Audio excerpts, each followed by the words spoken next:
What the heck is going on, everybody? Here is exactly how ranked play will start in Black Ops 6, as well as every class setup and every call out for all the maps. My goal with this video is to be the only video that you need to watch to feel confident going into Black Ops 6 ranked play. However, I will be uploading more advanced tutorials soon, so subscribe for those and like if you enjoy the video. So what time exactly will ranked play be dropping? There is a countdown timer on the main menu of Black Ops 6, which is counting down to noon Eastern on November 21st, this Thursday. I will be live on Twitch and YouTube trying to be one of the first people in the top 250. So if you're watching this and want to come through, I'll see you there. Now, what maps and modes will we be playing? The CDL released their first version of the competitive settings, and we'll go over the maps right here. For Search and Destroy, we're going to have Protocol, Red Card, Rewind, Skyline, and Vault. These should be very familiar if you've been keeping up with competitive Search and Destroy, minus Vorkuta. And for Hardpoint, we have the exact same maps as well, which shouldn't be a surprise if you've been keeping up with the pros. Probably the first of these to go for Hacienda will be Red Card, but it's unsure of when that's going to be added. And for Control, we just have Protocol and Vault. This will be another opportunity for Hacienda when it's added at Season 1 Reloaded to be tested and put into the pool, because 2 Control maps is kind of sad in my opinion. And here are the restricted items. One of the key takeaways from this is that none of the assault rifles and none of the SMGs are banned. So it's possible the ranked play meta will not align with the pro meta for a while, as it's possible people might be running around with AS Vals and other stuff like that before it gets banned. The other thing to keep in mind is that snipers are not permanently banned in the primary weapon slot. So it's possible in Search and Destroy people might be running around with snipers in ranked play. Everything else looks pretty normal until tacticals. We don't see smoke grenade on there, so people might be running those in Search and Destroy. And then the other bans are pretty standard and to be expected. Expect a ton of cool rewards to fight for, like the top 250 and the #1 champion operators. We also have the remaining operators here from gold all the way up to that top 250 and champion 1, like I was talking about earlier. And if you missed my last video, we talked about how crossplay is always enabled in ranked play. This is something that we've never seen before. But if you're like me and like to play on PlayStation with crossplay off, this will no longer be a thing in Black Ops 6 ranked play. You will be forced to play against PC players. Hopefully they go back on this decision and allow us to filter out the PC players, but as of right now, it is always enabled in ranked play. And some other things we get to talk about are the new map and mode veto. So when you're in the lobby about to load into a game, you'll see an option of what map and mode you don't want to play. You'll vote for your team's ban, the other team will vote for their ban, and then the remaining option is selected. Right now, I'm imagining this will filter out a lot of red card, but the next feature is to forfeit. I saw some confusion about the SR penalties with this. Keep in mind that if you do forfeit,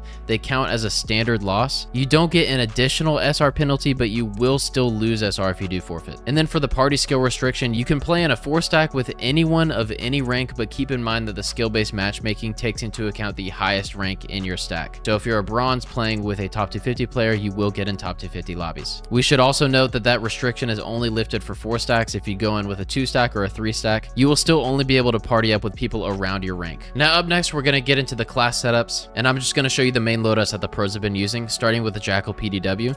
So for the muzzle, we're actually going to use the compensator for vertical recoil control. The barrel, you can use the long barrel or the reinforced barrel. The long barrel to bump up the damage range, and the reinforced barrel to do a little bit of both for bullet velocity and damage range. I go back and forth between these two a lot. The difference in the bullet velocity is not a ton from 530 to 662, but how bullet velocity works in this game is it extends your hit scan range, which is important for an SMG, but so is bumping up your damage range too. So right now I'm rocking the long barrel, so this is what I'll go with. The under barrel, previously we've gone with a vertical foregrip because it helps with the horizontal recoil control a ton, but recently I've seen a lot of pros use the Ranger foregrip, not only to help the horizontal recoil control, but also bump up the sprinting movement speed. With Omni movement in this game, the sprinting counts as the side-to-side sprinting and the backward sprinting, not just forwards. So helping with an increase in that speed across the board, especially with a mobile class like a submachine gun, Ranger foregrip seems to be the way to go. For the rear grip, we're going to choose the ergonomic grip for help with aim down sight speed, slide to fire and dive to fire speed. Pretty self-explanatory. You want to be moving a ton in this game, so that's the go-to. And then the last stock is going to be balance stock for aim walking movement speed, hip fire movement speed, and strafing movement speed. There you have it. There's your Jackal class. If you were to change out anything, it would probably be the long barrel for reinforced, or maybe the Ranger foregrip for the vertical foregrip if you're struggling with recoil control. Now, moving on from that, here's the rest of the class. We have concussion and frag. If you're playing hardpoint, you might want to change that to a Simtex. Trophy system across the board, and these perks will be the same across the board, with one exception, which would be changing out your perk greed or your perk 1 for attack mask if you're getting stunned a ton, or maybe using dexterity so that your gun moves less while you're jumping and sliding, so on and so forth. Now for the pistol, here are the attachments that I'm using. The 9mm is not the most popular. I'll show you the most popular. It's the Strider, but for now, if you want to copy this class for the pistol or try out the Strider class, which is here, this should be personal preference. Technically, the Strider is faster as its sprinting movement speed is 6.8 compared to the 9mm here that has a sprinting movement speed of 6.7. Not a huge difference, and I've been leaning towards the 9mm more just because it feels like it hits harder, but try both out and make the decision for yourself. The next most popular class is going to be the Ames 85. This is the go-to assault rifle along with the GPR, which we'll get to later. For the optic, I'm liking the Kepler Microflex. This one's personal preference too. You could also use the AccuSpot. For the muzzle, I'm going to go ported compensator for vertical recoil control and first shot recoil. A lot of people also use the compensator. This is personal preference as well. For the barrel, we're going to go with reinforced for help with bullet velocity and damage range. This one is very common with assault rifles, or maybe the gain twist, or like I said earlier, bumping up the hit scan range. The underbarrel, we're going with vertical foregrip. You could also do Razor foregrip for this one as well, but just to help with beaming long range, vertical foregrip is probably the go-to.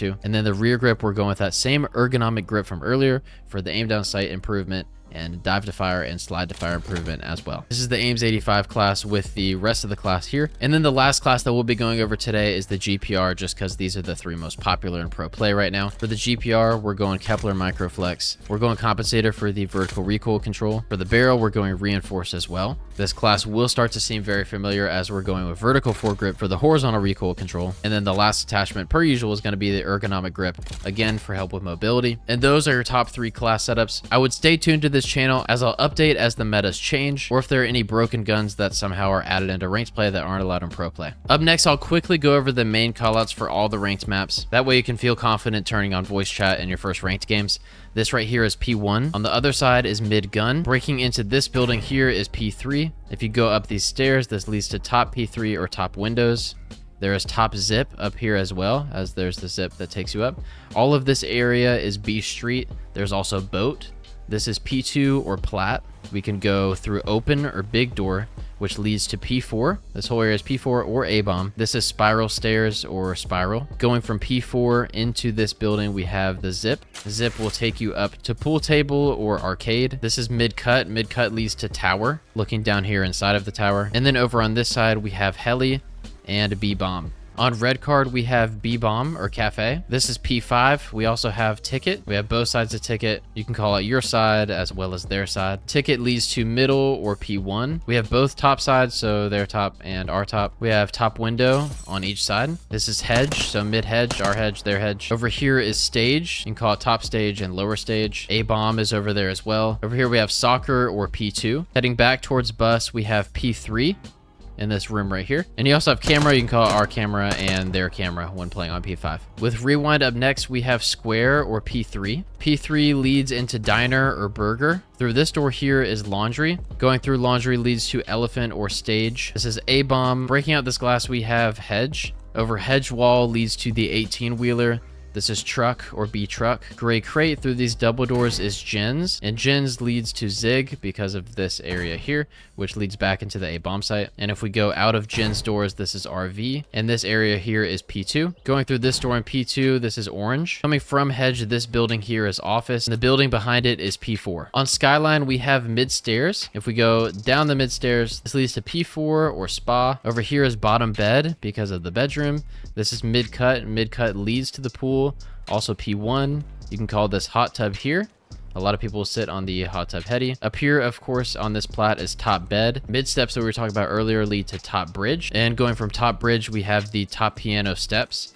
This area is called piano, which is why that's called piano steps. We also have pool table and we have gym. Over here is A-bomb, also kitchen. You call this bar. A lot of people will sit behind the bar heady.